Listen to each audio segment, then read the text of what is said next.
Sit back and get ready to have the most fun you ever had with an electronic device.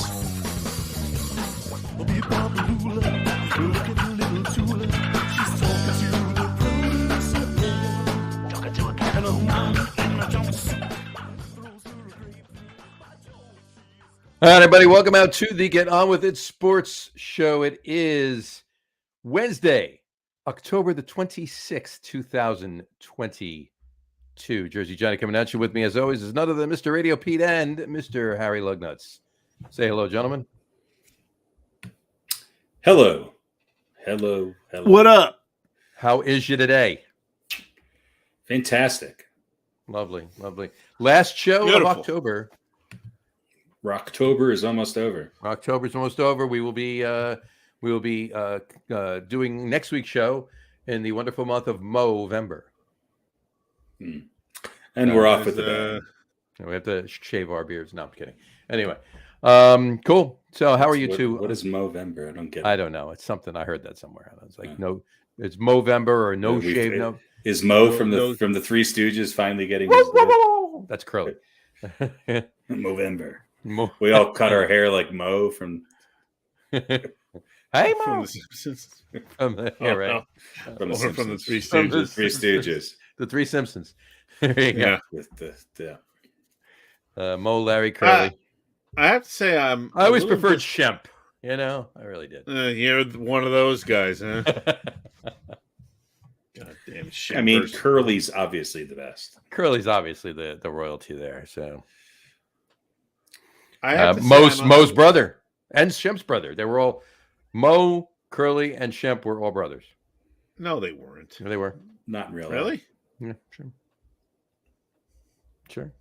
No, they weren't. Check it out. Go online. Look, you find out. I don't believe it. I've been listening to a lot of Joe Rogan. I don't believe anything I read online.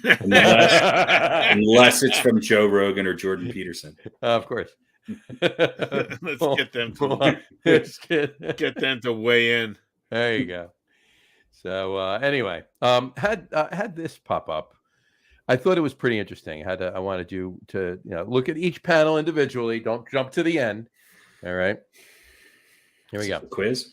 No, like the draw play. Now here's an Atlanta defender coming in to tackle Brady, but he stops. He gives him a hug. He picks him up. He puts him in bed. He feeds him a bottle, reads him a bedtime story, tucks him in, kisses him goodnight, and still gets a flag thrown for. Why are they both playing with their no pads on and no helmet? I don't know. That's the new NFL. Maybe it's the All-Star game. Maybe it is the All-Star game. There you go. That's what. I mean the Pro Bowl. Right. Yeah. Same thing. Right. It's amazing how much people just love ripping on Tom Brady. So they're saying Tom Brady's a baby? No, they're not saying Tom Brady's a baby. No, they're making a comment on the roughing the passer call. It's a roughing the passer. In other words, like, yeah. Making a joke. I know. No. Yeah. Anyway. But why not just why? It's not just Tom Brady. It's other. No. Well, they other use that QBs one. have They use that one. Had the because it makes because he can hashtag his cartoon Tom Brady baby, and TomBradyBaby.com. Tom Brady. Tom Brady baby. It's a new line of athletic wear for babies that he's Tom Brady baby. Tom Brady baby. It's everything has TB12 all over it. That's right. Yeah, it's like there's a cologne. There's a cologne for babies. A cologne for babies. A line of onesies. Yeah. Of course. There you go. Gotta love it. All right. This headline. This was breaking news too. I thought this was interesting. Actually, I just thought it was cute, but I'll just put it up there. Here you go. Breaking news: Sting has been kidnapped. The police have no lead. All right. Wow, we're really. This is supposed to be the fun show. It's obviously not the funny show. It's the dad show. It's the dad joke show. Yeah, let's avoid anything else like that. By the way, can I just make one request here of at least the United States? Why not? Yeah, I mean, all of it is listening. A few days from now is my favorite holiday of the year, Halloween. Right. You can't Monday. No, I think Halloween should just be moved to the to the 29th. last Friday of October. Saturday. Or Saturday. Yeah, maybe Saturday's even better. Just not Monday. No. That's just wrong. Like, you can't have Halloween on a Monday. I mean, it's already so watered down, right? As far as Is it? well, I mean, like you can't. They sent out a memo, I think, last week. Who's they? The high school. No. Our- I'm not. They. I'm not part of your high school memos. No, well, my son is in the school, so he gets a memo about costumes and like you can't have anything, Right. no weapons or like nothing too scary. I mean, like what Slightly's is okay. Yeah, what is the point? It was funny. He was telling me the other day. I guess they had some sort of a little gathering about dress code. Mm-hmm. Like the vice principal or whatever was talking to them. Just remember what the rules about the dress code are. Like no, t-shirts, with violence or drugs or alcohol. He's sitting there like in a Guinness t-shirt, getting the talk The about what principal clothes. is? Principal was in a No, Guinness my t-shirt? son. My son is Oh, in a right. Guinness t-shirt, and the vice principal is going, "No shirts about drugs or alcohol," and he's like, "Okay."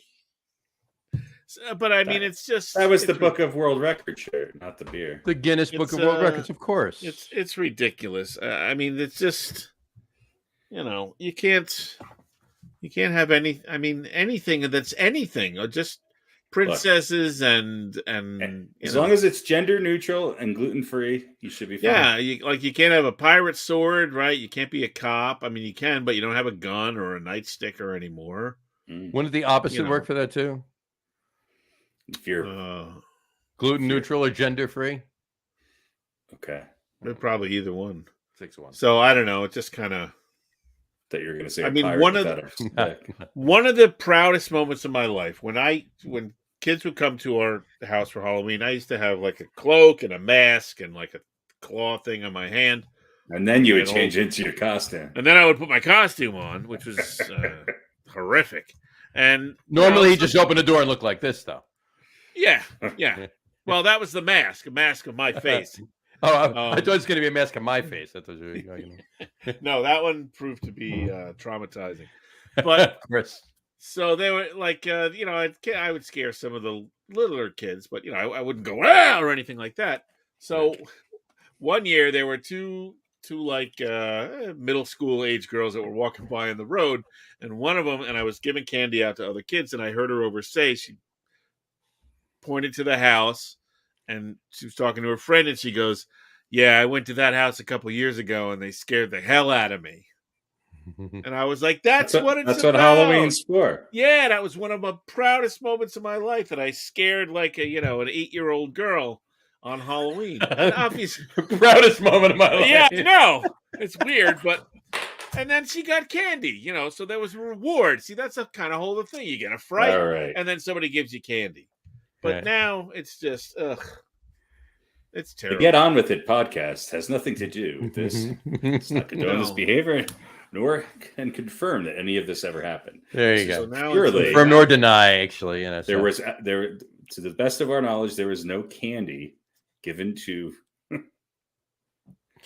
young women for any other reason than Halloween. So anyway, well, that's the point, right? All right. And I mean, to be honestly, that's how my two children were born as well. I gave my wife a scare, and then I gave her some candy. You gave her some candy, then she gave you the scare. And then 9 months later, about 3 weeks later, a baby was born. So I don't know. It's a shame. It's a shame. It's become. Yeah, I got you. I agree. Harmless fun is not harmless anymore. Yeah, I think you just have to go to any bar on the whole weekend of Halloween, and you will see nothing but inappropriate behavior. Mm-hmm. Yeah, that's true. But I don't want to hang out with those jerks. Well, high school is, you have to tread a delicate line these days. Yep. Yeah, that's true. That's true. It's not like it was when we were there. Not all of it's bad. No, not all of it's bad. All right, I have one more meme for you. Go back to the wrap up the dad joke portion of the show. There you go. I didn't know we were having a dad. No, this is Quentin Williams sacking Aaron Rodgers. Said, If I had Allstate instead of State Farm, I'd be better protected from mayhem like this. By the way, were those Packers uniforms not the worst things you've ever seen? I know what they are. They're just horrible. I'm just saying, I think it was 1956 or 57 or something like that. 1 year they wore these uniforms as their home uniforms, and they became their throwbacks. And I got a feeling they became their throwbacks because other than those the Acme Packing or whatever it is, blue jerseys with the gold that they had back in the 20s, this was the only different one that they've ever had. Yeah, their uniforms never really changed. Yeah. Pete's gone. Pete's gone. He went to get I'm his still candy. here. He's doing something. It's an OnlyFans project. There were some people walking by the house, and I wanted to scare them. There you go. All right. Well, there you go. Let's get on with it. Why don't we get on with it? All right. Let's start out with. Let's throw the banner up. Let's start out with. I'm gonna have to do a couple of jingles for these two. Let's start out with just a quickie. Just a quickie. Just a quickie. Here we go. Who wants to go first, Harry or Pete? I'll go first. It's the same question, but we'll start with Harry. Here we go. All right, Harry. I'm sorry, Pete. All right, there we go. Just kidding. All right, Pete, you go first. The all-time great sports star from any sport that you'd most want to go to an NFL game and watch the game and tailgate with is? They have to be an all-time great. Oh, it can be a mediocre one too. Doesn't matter. The sports star in any sport you'd most want to go to an NFL game to watch the game and tailgate with is?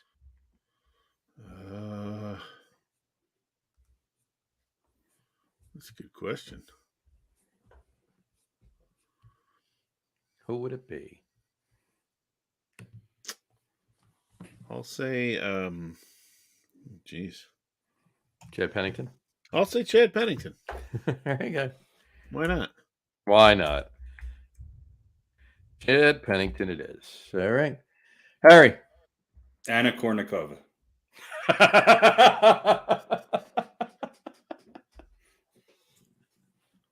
Done. All right. Okay. Doesn't matter what the event is. Nope. Could be pickleball. Absolutely. No. Hopefully that's after the game. You gotta watch the NFL game and tailgate with this person. Yeah. Oh, thank okay. God. Oh, yeah. it's an NFL game. Yeah. All right. Yeah. But do you want to sit there with? So you're going to be explaining the game to her, probably. No, come on. I'm kidding. I'm not going to be talking about football with her.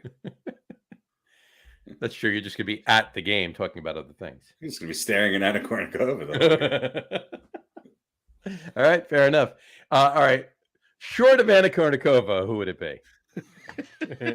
Martina Hingis. All right. The Czech national gymnastics team. Short of a female to stare at for 4 hours, who would it be? Well, there would be great conversation as well. It has to be an athlete. Is that what you're saying? Yeah, a male athlete. It can be a woman athlete, but literally because of their athleticism, not because of their looks. Anna Kournikova was a fantastic tennis player.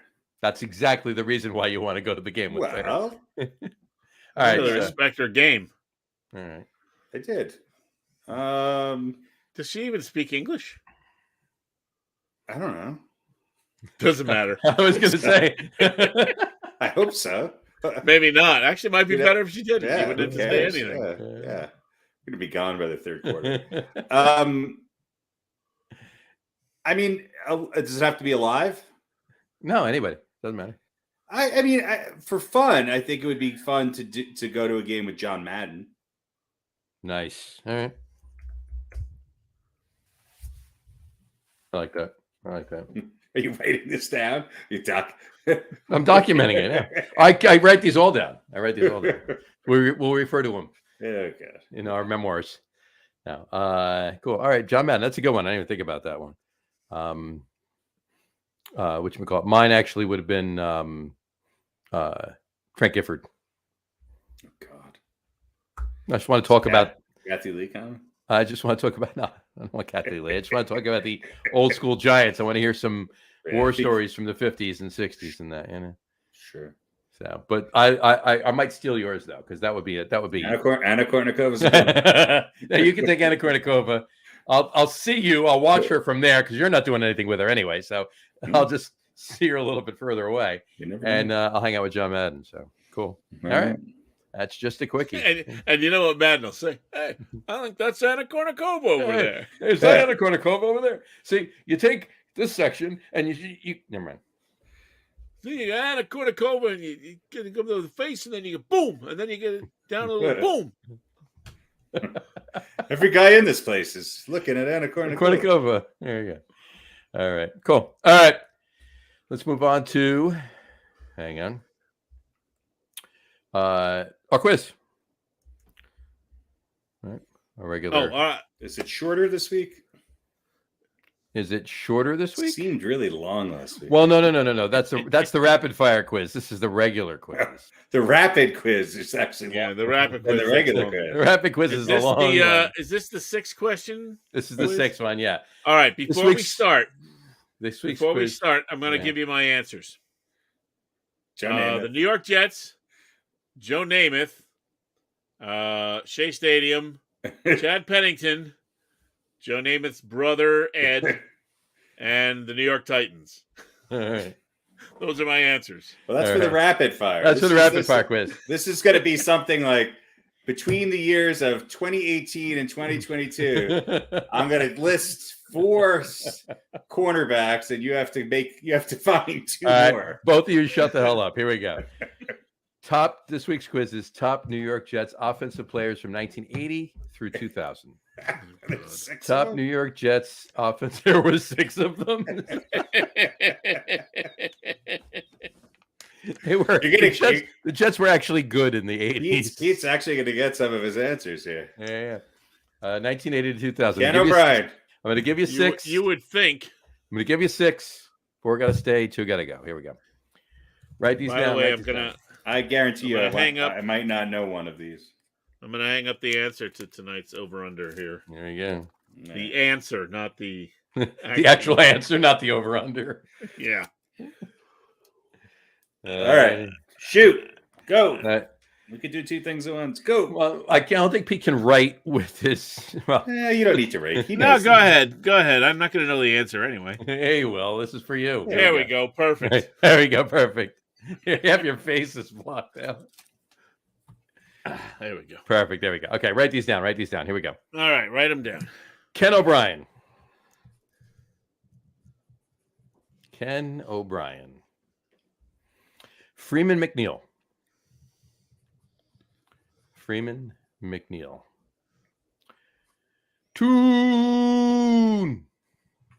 Altoon.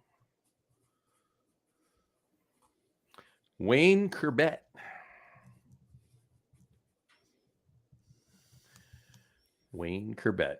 Wesley Walker. How long did he play on the Jets? Wow. 9 years, 10 years. Okay. Wesley Walker and Mickey Schuler. Right. Once again, Ken O'Brien, Freeman McNeil, Altoon, Wayne Corbett, Wesley Walker, and Mickey Schuler. Radio Pete, kick us off. All right. This is easy. Sherbert, gone. Never liked him. Sherbert. And I've always said this about Ken O'Brien. One thing that was good about him is he didn't throw a whole lot of interceptions. He would take the sack rather than try a risky pass. Mm-hmm. But I still didn't like him that much, so he's gone too. All right, so you're keeping Freeman McNeil, Altoon. Freeman, one of the great running backs, Toon and Walker. By the way, Wesley Walker blinded one eye. Amazing that he could catch the ball. 2 of the best receivers the Jets ever had. Mm-hmm. And Mickey Schuler, because he's not Ken O'Brien or Wayne Corbett. There you go. Harry. I mean, yeah, this is easy. Corbett and Schuler or Schubert or whatever the fuck his name is are gone. Schuler. Yeah. So you're keeping Kenny O? Of course. I'm keeping all the ones that actually are head and tails above the other 2. So yeah, Freeman, Kenny O, Altoon, and Wesley Walker. All right, there you go. Fair enough. So Ken, so Pete has Freeman McNeil, Al Toon, Wesley Walker, Mickey Schuler. Ken and Harry has Ken O'Brien, Freeman McNeil, Al Toon, and Wesley Walker. There you go. All right, cool. That was our Jets offensive players from 80 to 2000 quiz. All right. I mean, is Ken O'Brien the best quarterback the Jets ever had? I mean, you could throw Joe Namath in there. Okay, I would say Joe Namath was the best quarterback. All right. What about Richard Todd? True. I think O'Brien's numbers were way better than Todd's. Yeah, O'Brien wasn't a bad quarterback. I would say statistically, Ken O'Brien was probably a better quarterback than Joe Namath, but for what he did for the team and how he did that one time at band camp. Right, exactly. So, all right. Ken O'Brien, bad memories because I know that draft. I get it. Oh yeah, it wasn't Ken O'Brien's fault. Well, Ken O'Brien, I know, just as many Super Bowl wins as Dan Marino. As Dan Marino, right? Small consolation. There you go. All right. Let's move on now to our NFL history rapid fire quiz. There we go. Boy. All right, Pete, you're going first. Okay, remember. Just to recap. New York Jets, Joe Namath, Shea Stadium, Chad Pennington, Joe Namath, Ed Namath, Joe Namath, New York Titans. Those are my 6 answers. All right, number 12. Number 12. Let's actually write.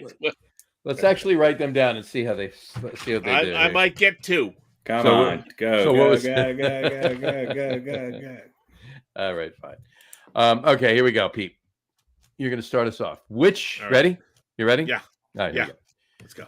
Which Jets player holds the single season pass receptions record for the Jets? You mean number of receptions? Number of receptions. Not yards, number of receptions. Like you caught it once, you caught it twice. Which Jets player? I'll say Wesley Walker. Wesley Walker would be wrong. Harry, for the steal? What year was it? Nah, I can't answer that. It was recent, wasn't it? Like more recent than you think. What the hell was his name? Guy from the Bears. Brandon Marshall. Brandon Marshall would be correct. Wow. Look at that. I didn't think either of you would get that. So kudos to you, Harry. Yeah, how the hell would you know which Jet has the most? I just remember he had a really good year, and I remembered it was the guy who came from the Bears. He had an awesome year. It's 2015. 2015. To me, that's recent. Yeah. Anything after like 2000. He caught 2000 is recent. He caught 109 passes that year. So, all right, Harry, your question. Here we go. Harry, who invented the spike celebration after scoring a TD?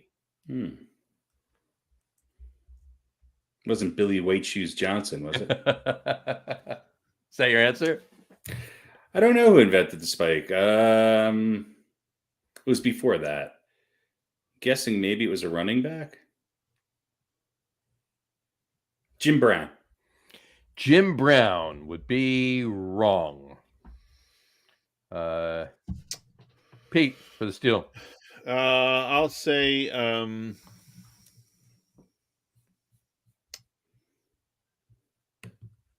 invented the spike. I'll say Brandon Marshall. What was my second answer? Joe Namath. Damn it, it's not that. Shea Stadium. Shea Stadium. I'll say,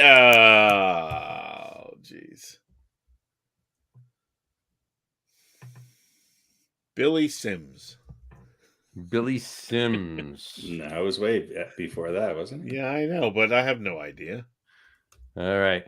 Nope. No, neither of you got that right. Homer Jones on the Giants, Oh. actually. Oh my gosh. In 1965, he caught an 89-yard touchdown pass. An 89-yard touchdown pass from Earl Morrall. And he was on the verge of tossing it. It was by accident that he invented it, by the way. He was on the verge of, was just about to toss the football into the crowd, which a lot of people had done back in the day. But Pete Rozelle, who was the commissioner at the time, stopped it. He said, "No more. You're not throwing footballs into the crowd anymore." So he's about to do it, and he just kept going and went down and just threw it right into the ground. And then reporters asked him afterwards, and he called it, "That's me spiking the football. I'm spiking the celebration." So that's how the spike was invented. Homer Jones invented it by mistake that day. So there we go. There you go. So neither of you got that. All right, back to Pete. Here we go. Joe Namath holds the single season. Joe Namath holds the single season Shea Stadium record, single season record for passing yards by a quarterback for the Jets with 4,007. Okay. Who holds the second most, or who threw the second most? For the Jets? For the Jets. In the single season. So the record for the second most passing yards in a single season for the Jets. Joe Namath has to set the top one, 4,007. Who holds the second place? I'll say Testaverde. Vinny Testaverde would be wrong. Harry? It's not Shea Stadium, is it? It's not Shea Stadium. Damn it.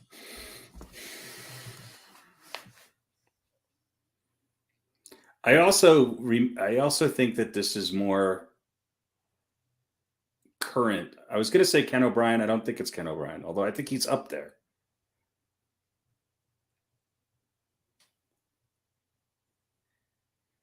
I'm going to go out on a limb.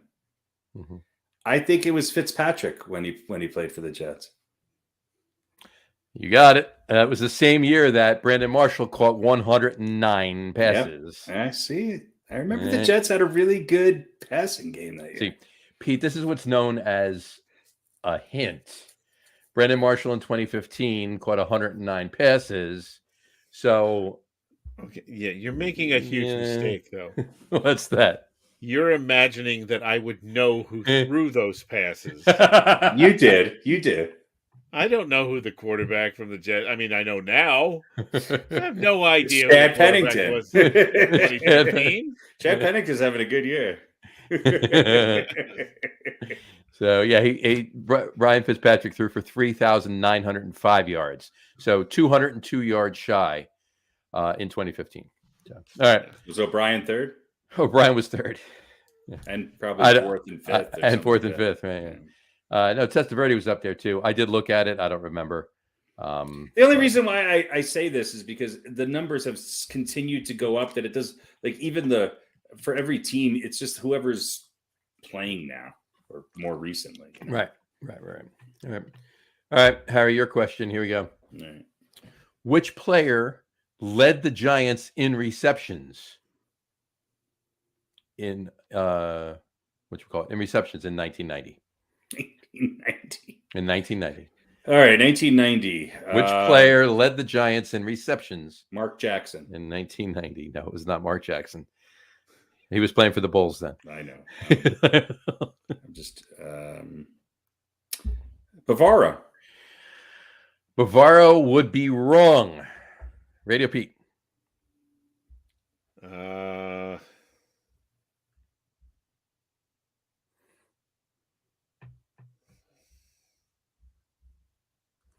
By the way, why do you think?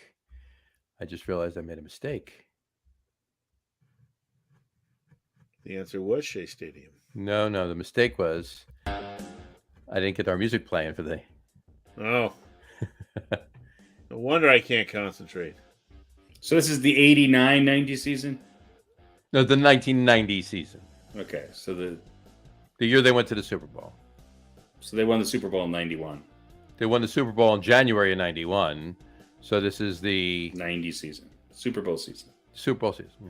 All right, I'll say Phil McConkey. Phil McConkey would be wrong as well. Harry, you were close with Bavaro. He had the second most with 33. Dave Meggett had 39 receptions. Damn. Wow. So there you go. That's crazy that those are the leading receivers. The leading receivers in 1990. Yep. All right, back to Pete. Here we go. Which two Jet running backs are tied for the franchise record? I'm sorry. Which two Jets running backs are tied for the franchise record for TD receptions in their career? Running backs, TD receptions. Okay. So a running back catching a TD reception. So Pete, which two Jets running backs are tied for the franchise record for TD receptions by a running back in their career? Not just on the Jets. No, on the Jets, for the Jets. Their Jets career. It's not Ed Namath, is it? It's not Ed Namath. So Jets running backs. I'm gonna do this, and I don't think Harry would. I'll let Harry approve this or not. Name one of the two. You don't have to name them both. Name one of the two. The question was two. I'll say Curtis Martin and Freeman McNeil. Okay, well, I switched it to one, so you got one of them. Okay. You had Freeman McNeil. It was Ed Namath. Ed Namath, right. Curtis Martin was not on. Was not one of them, no. Freeman McNeil would have been my guess. Freeman McNeil. So the other one? So I'm giving this one to you, Pete. But let's see if either of you can get the other one, just for shits and giggles. I'm trying to think of Jets. Emerson Boozer? There you go. You got the other one anyway. So Emerson Boozer. Nice. Emerson Boozer, and Freeman McNeil. There you go. I'm gonna put him in my answers for next week. There you go. That's a good one. There you go. Fuck you, Ed Namath. Isn't he your neighbor? Yeah, he lives down the street. There you go. I get 1990 questions about the Giants pass reception. So Emerson Boozer was a little before 1990. And so was Freeman McNeil. So, but it's also like somebody that is, never mind. I figured you'd know Dave Meggett. I mean, come on. I didn't think about Meggett. I thought, I really thought it was Bavaro. Meggett was the utility back. They used him like nuts that year. You would think it would be a receiver, but it doesn't. Yeah. I would have said Bavaro, so Yeah. I don't know if that's good or bad. Like you had the same answer that I would have had, so that's not a good sign. I think we both just have the same level of give a shit. There you go. Yeah, but yours is somewhat bolstered by memory and knowledge. Yeah. All right. Well, let's see if he gets his memory here. This one's a little bit more recent than 1990. All So right. here you go. Here you go, Harry. What quarterback took the Giants to the NFC East title and the playoffs in 1997? That was. They didn't go to the Super Bowl that year? 97. No, 3 years later. What was the year? Yeah, 2000.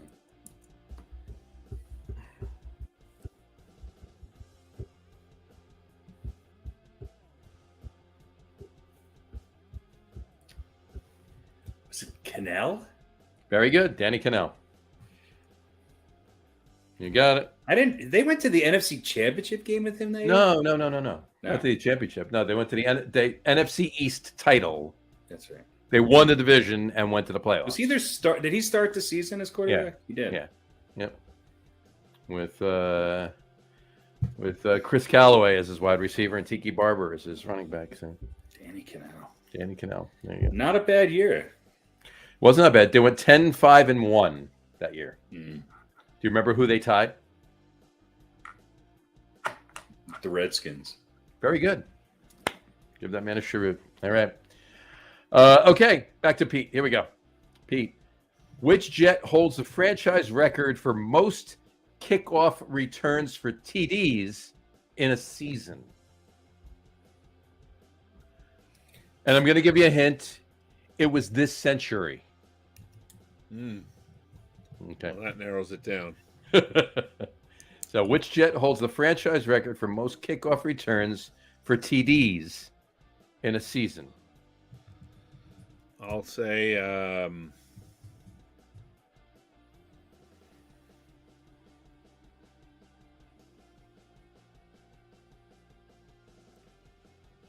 what does this century mean? Does that mean it starts with a 2? Starts with a 2, right? Exactly. I'll say Leon Washington. Leon Washington would be correct, sir. You got it. Wow. There we go. Oh, all right. What? How many? Like 3, 4? Three. He ran back 3 kickoff returns for TDs, 3 of them. So, all right, back to Harry. Here we go. Which Giant rushed for Which Giant rushed for the most career yards by a running back for the Giants in the 20th century? So, the century that started with a 1, or in 19 career. Most career yards by a running back for the Giants in the 20th century. So who had the most rushing yards for the Giants in the 20th century? Who had the most rushing yards for the Giants while playing for the Giants in his Giants career in Okay. the 1900s?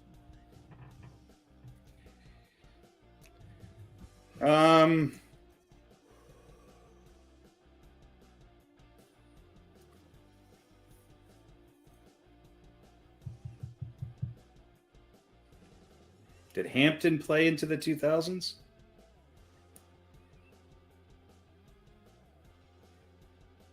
You asking me, or you? I believe that the Giants' all-time rushing leaders are Tiki, who's obviously not the answer to this. Mm-hmm. And then I think it's Rodney Hampton and then Joe Morris. Joe Morris. Go ahead. What's your gut? So I'm trying to think. Joe Morris obviously didn't play into the two, but I'm trying to think of Tiki Barber's or Rodney Hampton's years that he played. Maybe I'm wrong. Maybe I'm missing somebody. So who are you going with? I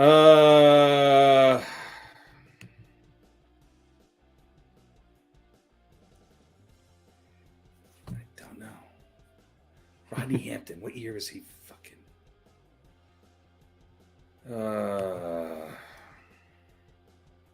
I'm going to say Rodney Hampton.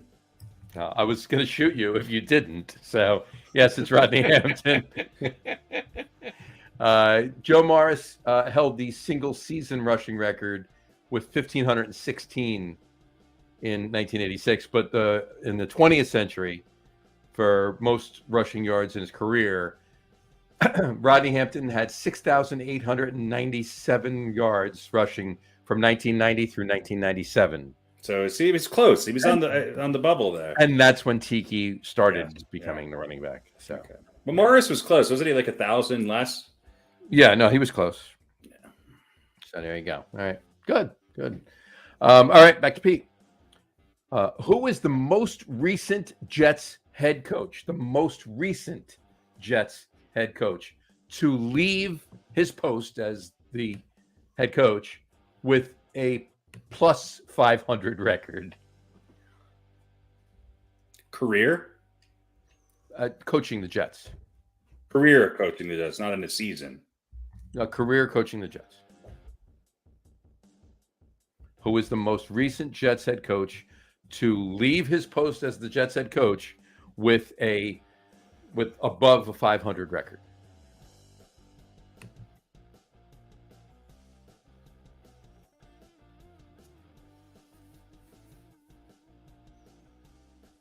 I mean, this is pretty obvious, right? I don't know. I think of him as probably the best coach of the Jets in the recent history. It's got to be above 500. helping you, Pete. I could be wrong though. I could be wrong. I think we're thinking of the same person, but I don't know. I can't think of anybody after him that had more than 500 record. But I might be missing somebody. I forget some of the Jets coaches over the years. Yeah, I don't. They're eminently forgettable. Well, they all have one syllable first names. So. Robert. Never mind. It was a A bit. hint. It was a bit.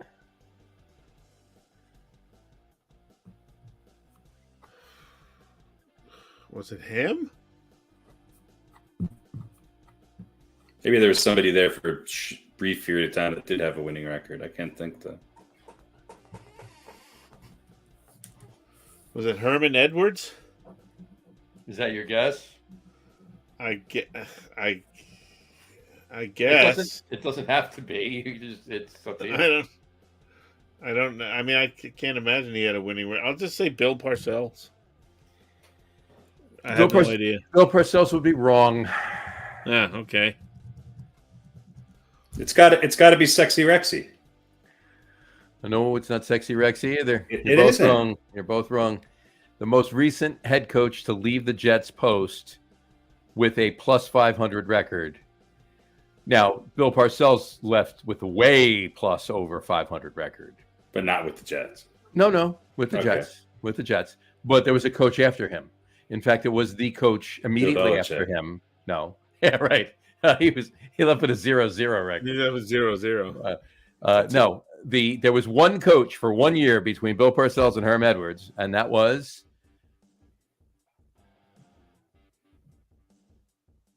neither of you. I can't remember. Al Groh. He coached the Jets. Oh, He coached the Jets to a 9-7 record in that one season. Yeah, that was the guy we couldn't remember. And then he left for Virginia. Then he went to the University of Virginia. Yeah. Didn't Al Groh coach with the Giants too? Wasn't he a coordinator or something? He was on the staff. He was on Bill Parcells' staff for the. There you go. Yeah. Back in the day. Well, obviously, most of those coaches were Bill Parcells' Right. Yeah. tree. They just brought him around with him. All right. So there you go. All right, Harry. Yes. Al Groh. Ready? You got to listen to this question. Here we go. Yes. Who lost 3 Super Bowls as a player, but won 3 Super Bowls as a coach with the same team? Same team. Who lost 3 Super Bowls as a player, but won 3 Super Bowls as a coach with the same team? Well, let's narrow it down to see who. So won 3 Super Bowls with one team. Mm-hmm.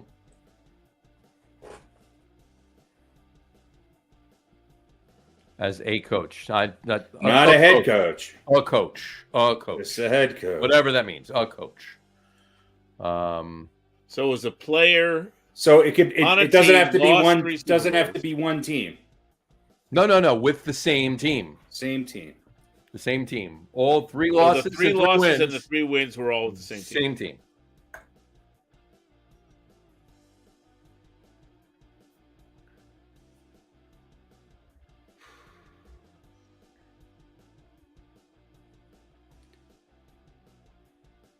Did Chuck Noll play?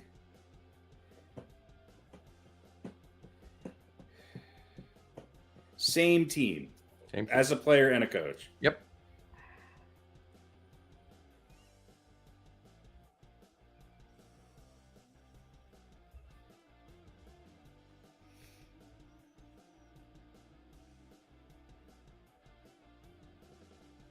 Some Joe Gibbs.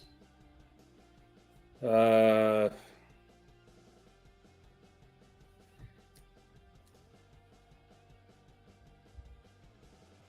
Chuck Noll play? No. As a coach.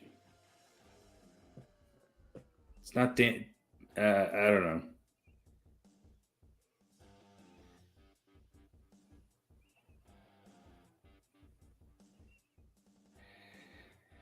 The only coach I could think of, it's not the same team though. Did Reeves? Dan Reeves. I don't know. Dan Reeves. That would be incorrect. That would be incorrect. Radio Pete for the steal. He had to be on 3 Super Bowl losing teams.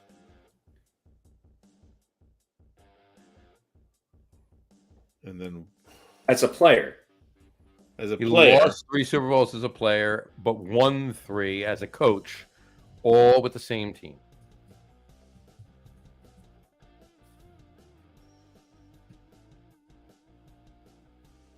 How about I'm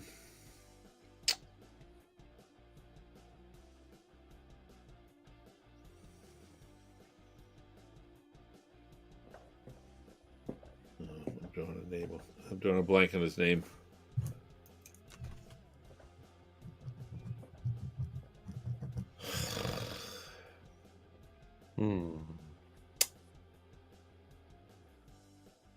For the Cowboys. With the hat. I can't remember his name. Tom Landry. Yeah, that's it. I'll say Tom Landry. That would be incorrect as well. All right. All right. Going to go another round? Let's try again. Keep going until you get it. Yeah, until somebody gets it. No, why not? Give it one more shot. I'm trying to think. I'm trying to think of who lost 3 all with the same team. Lost 3 as a player and won 3 as a coach, all with the same team. I mean, they'd have to be with that team for, I would think, a considerable amount of time. You would think. To get to 6 Super Bowls. It's the coach thing. I'm trying to think of who became like a assistant coach. It's not Jim Kelly, is it? Is that your guess? No. Because I said no, and then asked you if that was your guess. John shaking his head.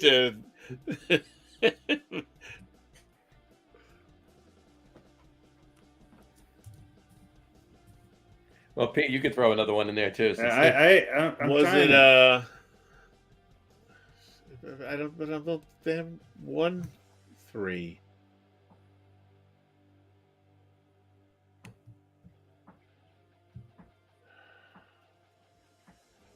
As a coach, not an owner, right? Okay. Not an owner. Because I was going to say Elway, but No, it's probably somebody on the Patriots, right? well, they lost 3 as a player. Lost 3 as a player, won 3 as a coach. Did the Patriots go to 3 Super Bowls and lose? Well, they lost 2 to the Giants. Patriots have lost 5 Super Bowls.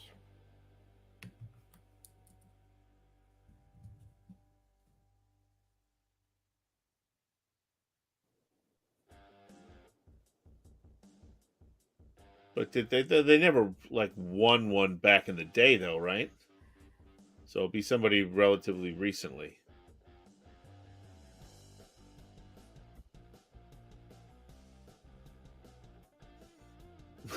How many New England Patriots coaches do you know the names of?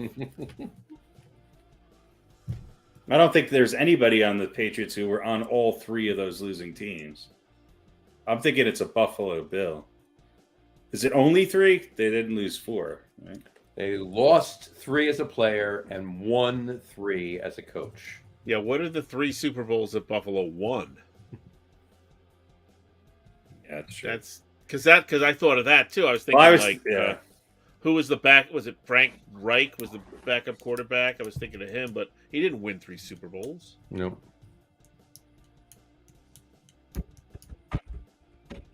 I'll say Drew Bledsoe. No. All right. I'm going to throw one hint out there. All right.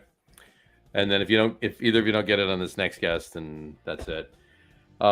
He won an additional Super Bowl. He's actually won 4 Super Bowls as a coach. But the first of the 4 that he won was with a different team. But the second, third, and fourth Super Bowls he won, he was coach with the same team he lost the 3 Super Bowls with as a player.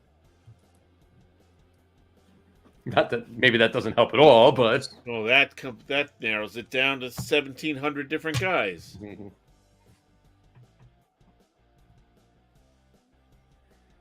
So he lost to as a player, went to coach somewhere else, and won one. won one, then went back to the team he played for and won three more. Three more. Who is the returning player who joined the coaching staff and won?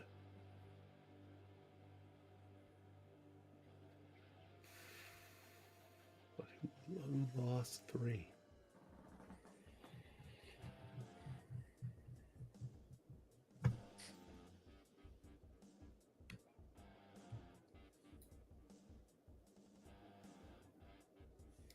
How many Super Bowls did Minnesota ever win? Win? None. 0. None, right? Yeah.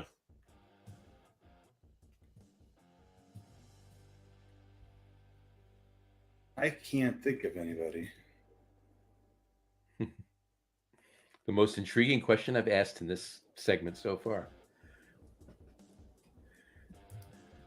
I mean, somebody from the 49ers?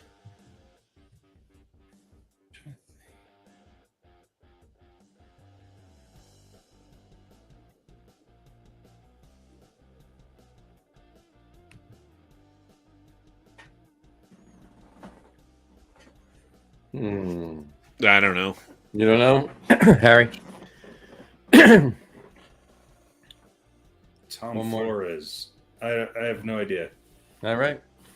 The team that he went and won a Super Bowl with, the first Super Bowl he won as a coach, he was the quarterbacks coach for the San Francisco 49ers just for 1994.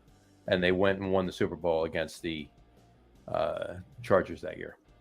The team he played for and the team he went back to after that year to become the offensive coordinator and quarterbacks coach, and then eventually just the offensive coordinator, and then eventually the head coach would be the Denver Broncos, and it would be Mr. Gary Kubiak. I was going to say Kubiak. I didn't think he played in that many Super Bowls. He played for he got drafted the same year Elway got drafted. And he was Elway's backup for 8 years. I should have known that. It was Elway's backup quarterback for 8 years. Lost the Super Bowl to the Giants, the Redskins, and the 49ers. Yeah. And then after 91 season, he went to Texas A&M for a couple of years. And then went to the 49ers, won a Super Bowl, went back to the Broncos, won 2 Super Bowls. And then 15 years later, or 16, 17 years later, was the head coach and won the Super Bowl with Peyton Manning. Well, I'll be damned. Well, there you go. Gary, that's a bit of a trick. I mean, how much did he actually play in those years that they lost? He was a player on the team that, I mean, the punter was a player on the team, right? If he didn't punt a Super Bowl, he still gets a Super Bowl ring. Yeah, but he had probably had more snaps than Kubiak did.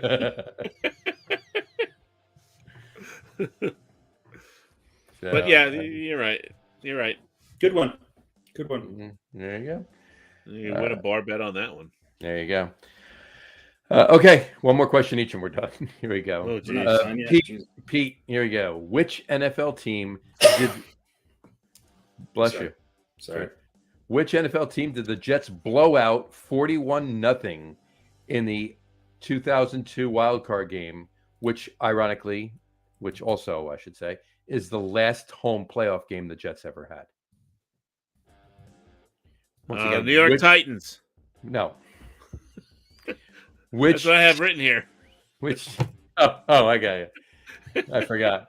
Which NFL team did the Jets blow out 41-0 in the 2002 wildcard game, which is the last home playoff game the Jets ever hosted?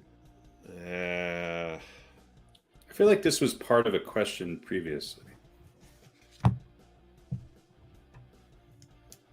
I'll say the Colts. Very good. You got it.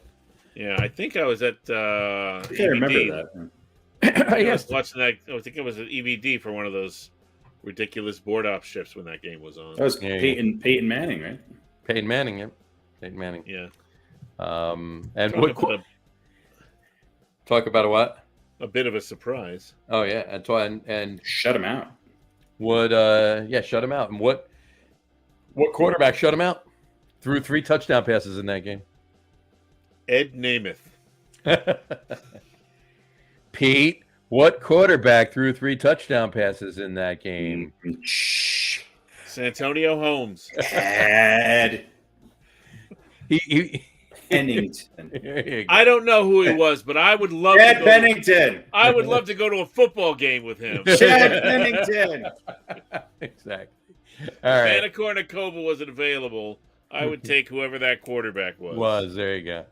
All right, here we go. Harry, last question. This is not good.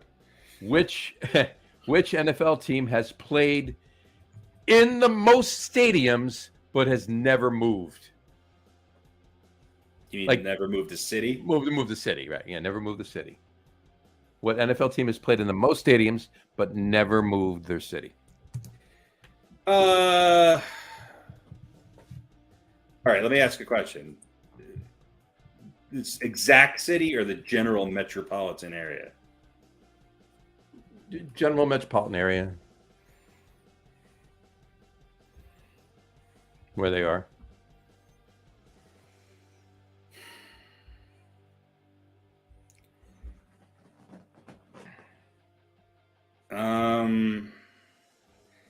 Most stadiums, but it's got to be one of the older. The Bears have been there forever. I don't think it's the Giants because that's not that much. The Raiders have moved cities, but that doesn't meet the criteria.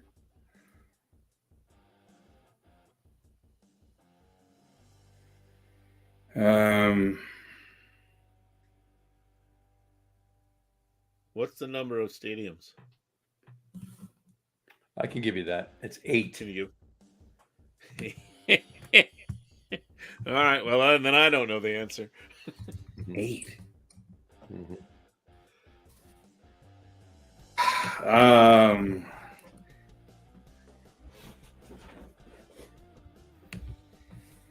It's not Kansas City. I don't think so.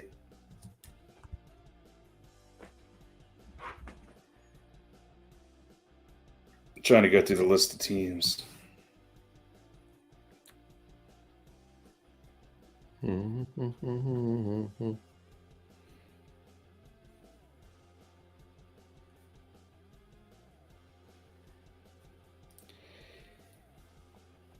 don't know.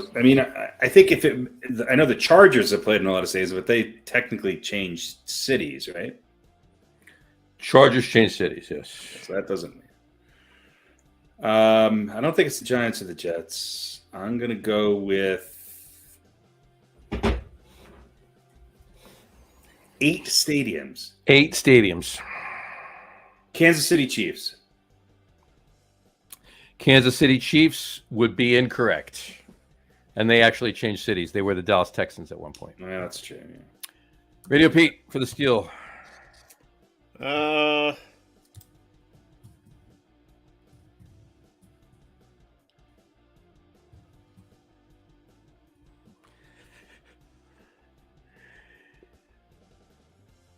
What do you think? What do you think?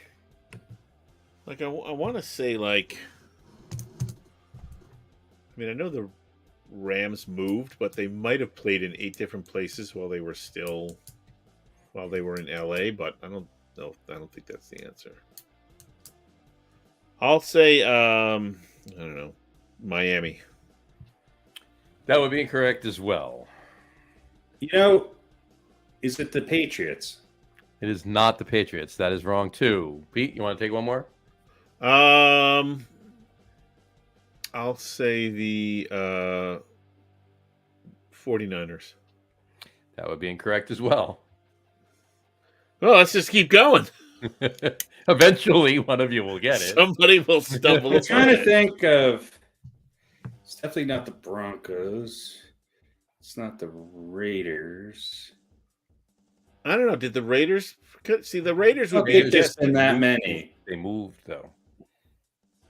But did they really? I mean, obviously to Las Vegas, but Well, oh to no, Los they went from Angeles, Oakland to LA. Yeah. I guess that's. But that doesn't mean they couldn't have played in 8 different places while they were still in Oakland. But that's not the answer.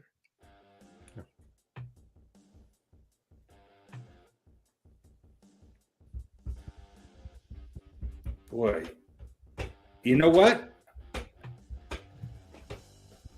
This is coming back to me. This might be wrong. Well, I think early on, I'm going to say the Packers. You would be correct. I knew that. I should have fucking knew that.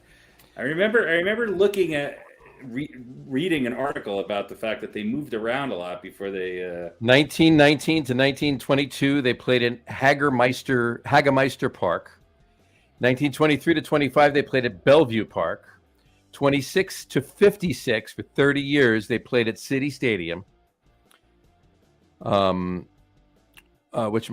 in 1933, in the middle of City Stadium, they played at Borchert Field. From 1934 to 1951, 2 to 3 games annually, they played at the Wisconsin State Fair Park. Okay, so they years. I take exception to this because the city changed. Because some of these were in Milwaukee and some of them were in Green Bay. In 1952, well, they were the Green Bay Packers. And Green Bay is a city, and they didn't play in Green Bay. In 1950, hold on. In 1952, they played at Marquette Stadium. In Milwaukee. 53 to 94, they played at Milwaukee County Stadium. And but only 2 to 4 games annually. And they played at Lambeau Field from 1957 through now. But here's the thing. It is about an hour and 45-minute ride, maybe 2-hour ride, maybe 2:15 from Green Bay to Milwaukee. Okay. All right. It's less than that from the Polo. The Giants never moved, but they played at the Yale Bowl, and that's about 2.5 hours up to New Haven, Connecticut. They also played at Yankee Stadium, which is in the Bronx, and then they played in East Rutherford, New Jersey. Right. And they moved. That's a sketchy question. They didn't move. Like when I say the move, name of the team didn't change.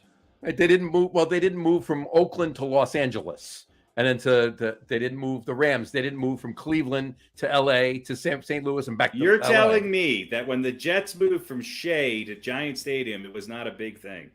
Come on, that's a move. It's in that. You just said the general metropolitan area. We said that. Different state. I would call San Diego and Los Angeles a general metropolitan area. San Diego and Los Angeles? Yeah. Would you? All right. That's fine. But the Chargers went from Los Angeles down to San Diego the name. and then back to Los Angeles. All right. Anyway. So but you're taking exception to it. He got it right, but he took exception. Last question. Which Jets quarterback Ed Namath played in Shea Stadium for the New York Jets in 1969? All right. Ed Namath. Rough Ed Namath. I don't think I got any right. No, you won. Not very well, though. Oh, Rodney Hampton I got right. All right. All right. There we go. Now listen, LA to San Diego is 120 miles, 1 hour and 52 hours. Well, with traffic, 17 hours. Yeah, well, you know. Yeah, it's So a general. that might be... It's like Denver to Colorado Springs. Yeah. Look, we said it before. We set it up. They didn't move. They didn't become the Philadelphia Giants. So the Green Bay Packers didn't become the Milwaukee Packers. And by the way, when they played in Milwaukee, it was 2 games a year. They were still playing in Lambeau. Lambeau was the home stadium. But that's why it came to me. Eventually, it came to me. But when you think of the Packers, you think of them always playing at Lambeau. right. So Sure. there you go. All right. That's why I thought it was a team. And that's Kansas what City. 1957. But then I realized Kansas City was. I knew it was a team that it's been around for a long time. I forgot Kansas City moved from Dallas to Kansas City. Yeah. So all right. Okay. That brings us to our. Where are we? There it is.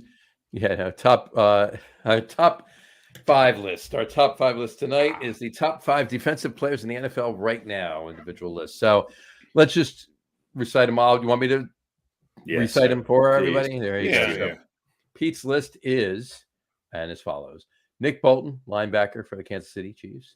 You don't have a scroll, so we don't have a ticker. No, we don't have a ticker. I do the ticker in the afternoon, and yeah. Anyway, Micah Parsons, linebacker for Dallas, for the Cowboys. Roquan Smith, linebacker for the Bears. Tariq Woolen, cornerback for the Seahawks, and Max Crosby, defensive end for the Las Vegas Raiders. Harry's are Nick Bolton, linebacker for Kansas City. Max Crosby, defensive end for the Raiders. Rayshawn Jenkins, safety for the Jaguars. Eddie Jackson, safety for the Bears. And then he has a tie at 5, and that's Micah Parsons, linebacker for the Cowboys, and Darius Slay, cornerback for the Eagles. There. I'll give you mine. I'm going 1, 2, 3, 4, 5. So like we did the others. So my number 1 would be L'Jarius Sneed. He's a cornerback for the Kansas City Chiefs. And I got some individual stats for him. 47 tackles, 4 hurries, and 3 sacks. 69.4 fantasy points in the IDP leagues, by the way, if that's of any interest to anyone. Max Crosby is my number 2, defensive end for the Raiders. 31 tackles, 9 hurries, and 6 sacks, 68 points. Nick Bolton is my number 3, linebacker for the Chiefs. 60 tackles, 3 hurries, and 2 sacks, 64.4 points. Micah Parsons is my number 4, linebacker for the Cowboys. 26 tackles, 12 hurries, and 6 sacks, 64.2 points. And I threw in as my 5th, just almost mainly because of what he did last weekend. And that would be Quinnen Williams for the nose tackle for the Jets. You don't see many nose tackles anymore. Nose tackle for the Jets. 22 tackles, 11 hurries, and 5 sacks. So those are my top 5. Discussion on these. I mean, we all of us have Nick Bolton. All of us have Max Crosby. And all of us have Micah Parsons. Yeah, there's some good young defensive people who are making their names. I think there's some injuries, obviously, with people like TJ Watt. And it's hard in today's NFL to,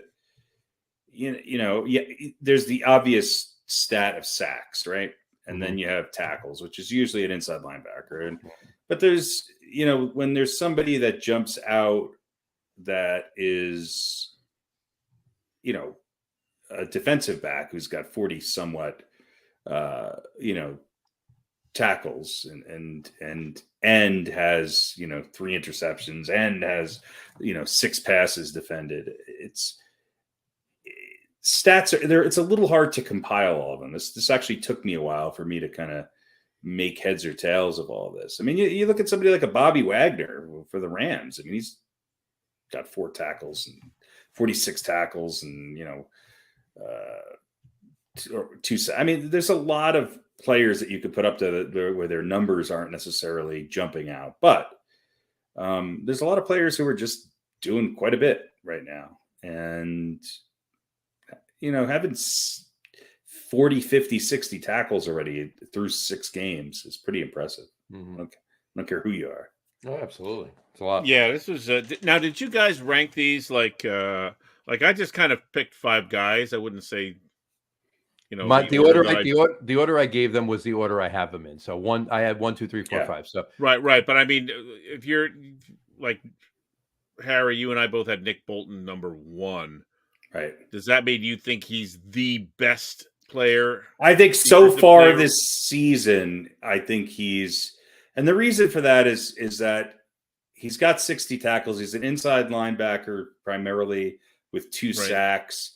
You know, he's got 5 tackles for losses. So I sort of took, for more interior guys, I took tackles, sacks, tackles for losses, and if they had any interceptions or fumble recoveries, then I added that in. For defensive backs, I sort of took tackles, interceptions, and passes defended. You know, so I just sort of tried to look at that and then say, okay, who's really jumping out at it? And while there's guys who have, I also sort of weighted, okay, what kind of impact are they having on their team? And so for somebody like Nick Bolton, I think Kansas City's defense is a lot better this year. And so, you know, he kind of jumped up, even though he's not leading the league in tackles. He's, I just felt like his impact on that defense has meant a lot. So things of that nature. It's a little subjective. Yeah. Oh, definitely. Yeah. That's kind of like I had Smith from the Bears. You know, 60 plus tackles, sack and a half, an interception. You know, not the. Well, I guess it's amongst the leaders in tackles, but you know, not standing out necessarily in any singular category, but yeah, I mean, he's right up to, you know, having a big impact for his team. So. And that's why I had Eddie Jackson, because I mean, he's got 43 tackles as a safety and 3 interceptions. So so he's second in the league in interceptions, and you know, it's so. It's funny. I look at this, and like I said, we all 3 of us had Nick Bolton, Micah Parsons, and Max Crosby in different places, but we all had them. Yeah. That's kind of the question I was asking. Like I had Micah Parsons listed at number 2. I don't necessarily think he's the second best player in the league. I just kind of, I think he's top 5. Yeah, top 5. Yeah. He's number 5 for Harry, and he's number 4 for me. Yeah. But like what I was going to say is, like, both of you had them at 1, 2, 5. All 3 of them in different orders, but 1, 2, 5. All right. And your number 3 and your number 4 were different for both of you. My number 1 and my number 5 were different because I had the 3 of them at 2, 3, 4. So my number 1, L'Jarius Sneed's really doing a lot as a cornerback in Kansas City. Yeah, and Rayshon Jenkins for Jacksonville. I mean, 36 tackles, 3 interceptions, and 7 passes defended. I mean, he's sort of up there in all of those categories. And I do think that, you know, Jacksonville's obviously a much improved team this year, and he's probably a big part of that. So this could very easy. It would have been hard to get this down to a top 10 list. I was also trying to pick a variety of positions. Sure. Yeah, I was too. That was kind of on my mind. Because it's easy to sort of, you know, when everybody talks about defensive players of the year, they always kind of talk about either edge rushers or, you know, defensive ends. Yeah, it's sacks or interceptions. It's a sack. It's a sack. It's the 2 benchmarks, and you know, but kind of what you said before with, you know, the sort of quote unquote modern defenses where you have that one linebacker who's making all the tackles, and you know. Hopefully a good edge rusher, and then everybody else is a defensive back. So and the other one I used as a differentiator is tackles for loss. So if it was a defensive end or a rushing, you know, pass rushing linebacker, I sort of looked at that. Right. You know, there's other advanced analytics, but they don't come out as much. And you know, a lot of the best cornerbacks, for instance, might not be up here in interceptions or passes defended because they're not thrown at. You know, right. So it's a very, very subjective.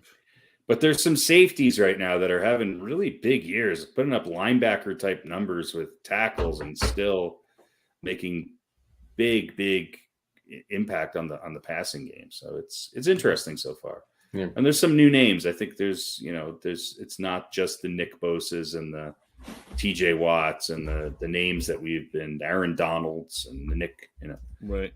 You know, although, Bradley, you know, Bosa and Watts, those names would probably be there, except they haven't played, you know. So, someone's got to fill that void, and that's exactly what these guys are doing. Yeah. Yep. So, there you go. All right. So there you go. So do we have an old balls tonight? I don't think so. Want to do one? Not really. I didn't really pick one. Old uh, balls defensive player. I don't know. Who was the guy who? I mean, I think we've done so many of them. We've done a lot of them. We have. So, well, I'll tell you what. Hold off on that. I got. While you think about that, I got another. Just a quickie for you. It's got a non-sports just a quickie for you. Oh God. All right. We'll start. Okay. We'll start with Harry on this one. All right. Is this 6? You have to pick 6 things. No. Okay. Just a quickie. I guess. Here we go. I don't know the difference between it. It's only 4 things. It's only 5. Okay. All right. We'll throw it back up. Okay. The one classic movie that I would like to see, that I would most like to see a sequel of, is A classic. I mean, if it's a classic movie, you almost don't want to see a sequel. well. That's why the question that I would most like to see a sequel. There could be plenty of classic movies that you don't want to see a sequel of. Well, now it would probably be like a prequel or something, or a sequel, or different Right. different people. Right. So not a remake. Yeah. Not a remake, a sequel. Well, you could say a sequel or a prequel if you want, but not a remake, a sequel. I don't know.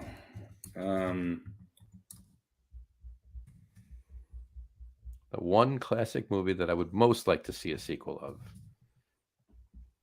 So,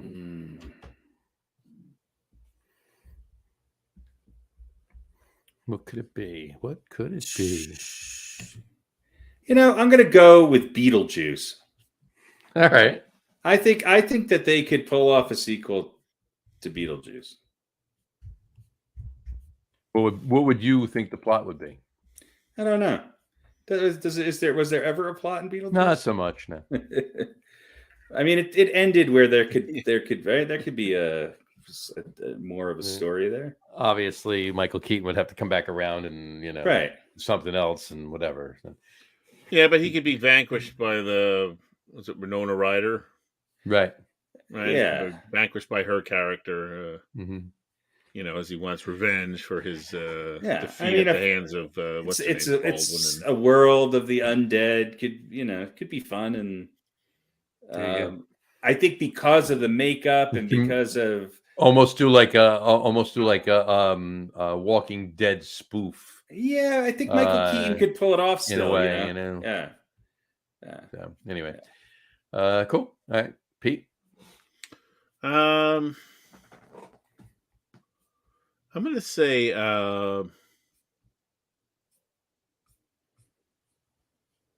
Slapshot. See, I was going to say that's one of my favorite movies, but I don't ruin it. They can. The reason why I say that, here's why. What made Slapshot so great is the fact that it was so under the radar and so politically incorrect by today's standards that it would just neuter it completely if they were to try to do.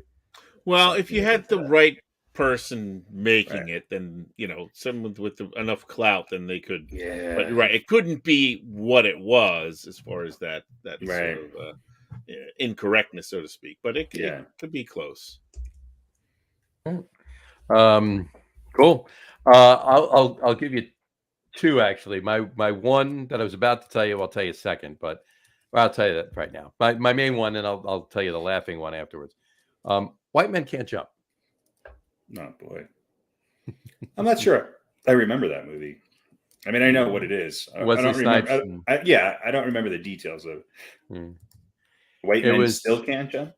I don't know. Starring Nikola Jokic. Well, that's the other thing too, right? Sequels now they don't put a 2 or a 3 in front of anything anymore. It's a different name, right? Right. Like, dude, where's my car? And then, seriously, dude, where's my car?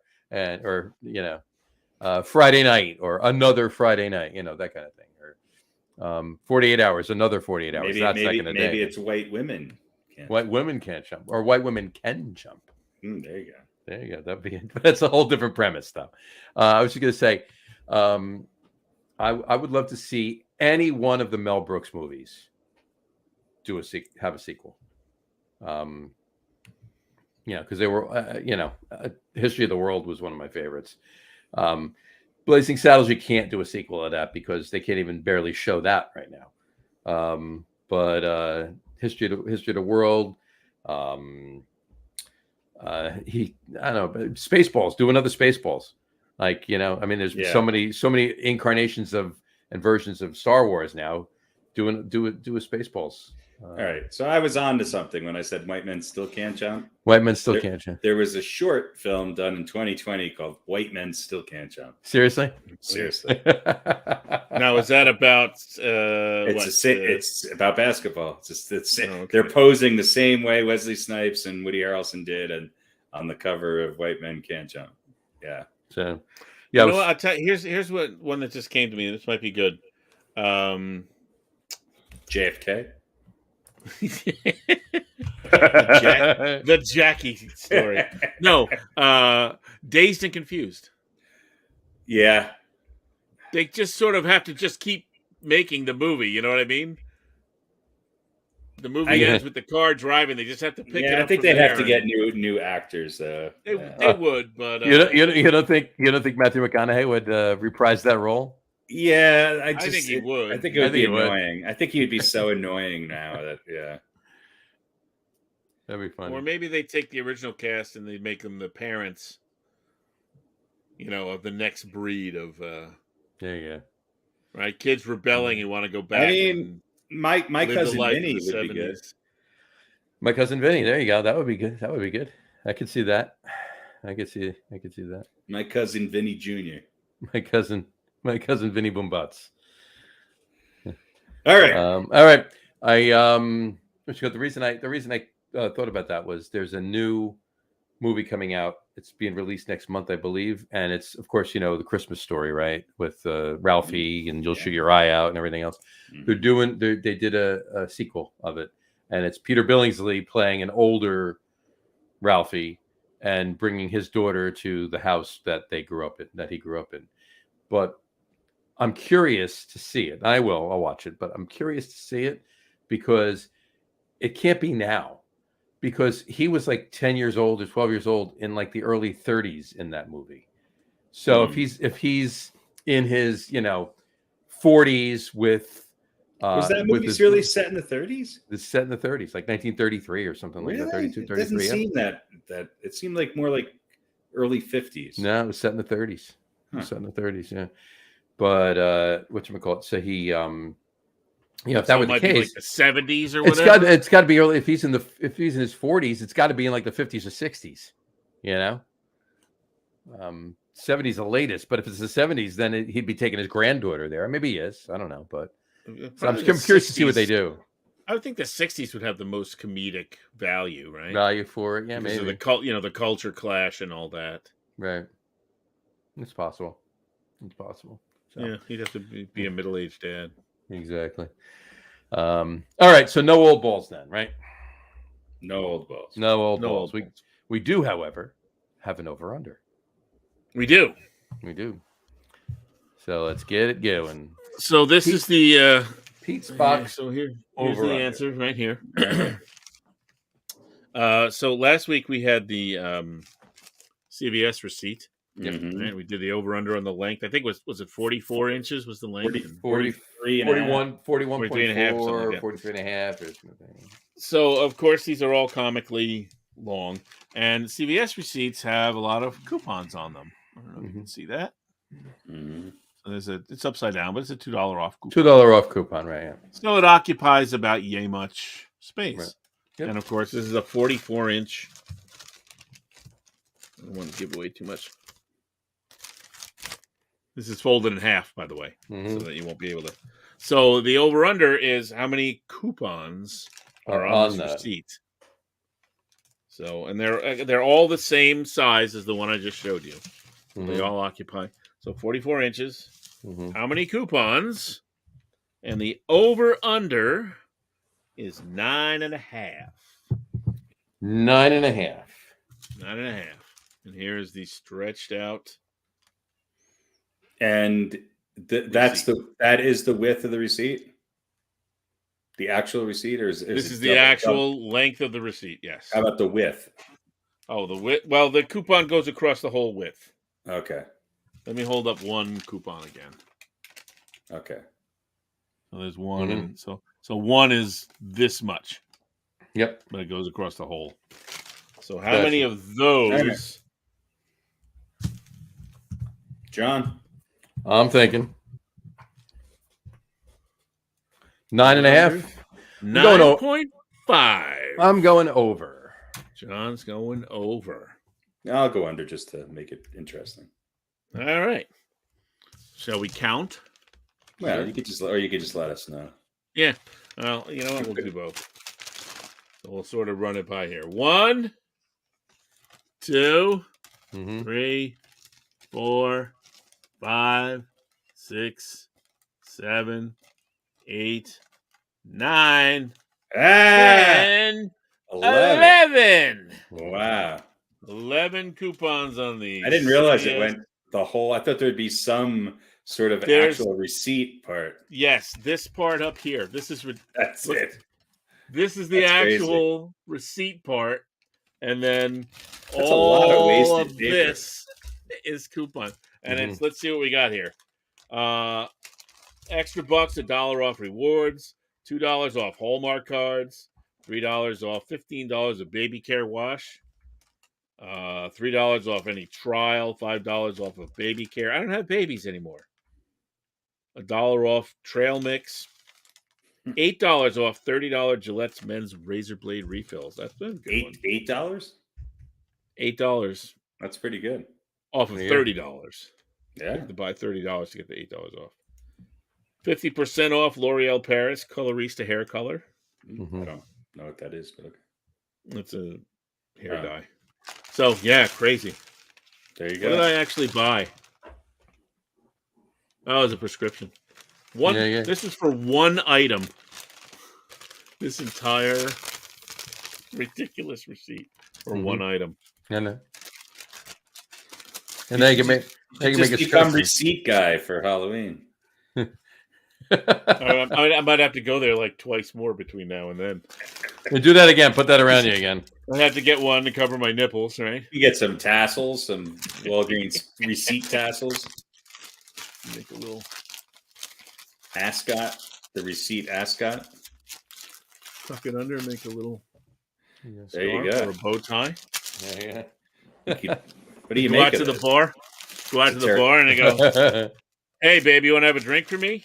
No? You want $4 off $2 off cough, cold, and flu. Will you have a drink with me for $2 off? Cough, cold, and flu? It could be a brooch. It could be a pterodactyl. So there we go. Could be a headband. CVS. Gotta love it. You gave us 2 over-unders. CVS, I'm actually not really trying to be any eco-conscious or digitally focused, huh? Not so much. I think that their clientele probably cuts those coupons and exchanges them at the old age home. Yeah, I think actually that's probably what they get for year-end bonus. You get 400 feet of. Here's the thing, though. 400 feet worth $13. Yeah, exactly. Exactly.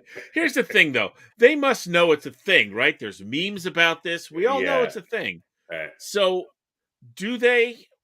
Fuck it, we don't care about the environment. Do you think Walgreens and CVS are purposely making them longer and longer to try to outdo each other? I don't know. Like, is maybe do you guys have Walgreens out there? Yeah, we do. Yeah. Is CVS just like, this is our thing now, and we're gonna? I mean, it is recycled paper. You can see the little recycling symbols there. Okay, great. So, like, this is our thing, and we're going to own it, and we're going to enjoy it. We're going to embrace it. Yes, we have long receipts. Get over it. Or do they, like... Because... if you take those... Because the one side's blank, right? Yeah. You can cut them and make little notepads out of them. You know what? That's true. You do that. And then when you're done with that, recycle that. Then you can recycle that. By the time you're done with that, you can use the $4 off Metamucil. That's right. I could use some trail mix. $8 on the Gillette razors. Razors are expensive. I know. That's the thing. How many razors do you get for $30? That's like 4 or something, right? $30? I thought it was 2. Yeah, depends. I'm using Harry's these days. You got to use Harry's. You got to use Harry's. If you'd like to, Harry's, if you would like to advertise on this podcast, we'd be more than happy to have you. You know, they probably would. We should actually have 3 guys with beards advertising. Well, I shave razors that are named. Oh, okay, there we go. So I shave every day too. Not just for your face. John shaves his asshole. That's their new look. I shave my ass every day. So. That's why he's got so many mirrors. That's a long blade. I go. Yeah. He's got those like trucking mirrors, like a selfie handle. He's got the little mirror thing. Exactly. It's got those big. Don't hit the wall with your tractor trailer mirrors. It's got the rounded one too, so you got a concave look. That's right. The little bubble-eyed round one. There's some strobe lights today. Some strobe lights and bubble wrap involved. It's all very. It's a process. It's a process. Yeah. It's a valiant effort. You gotta love it. All right.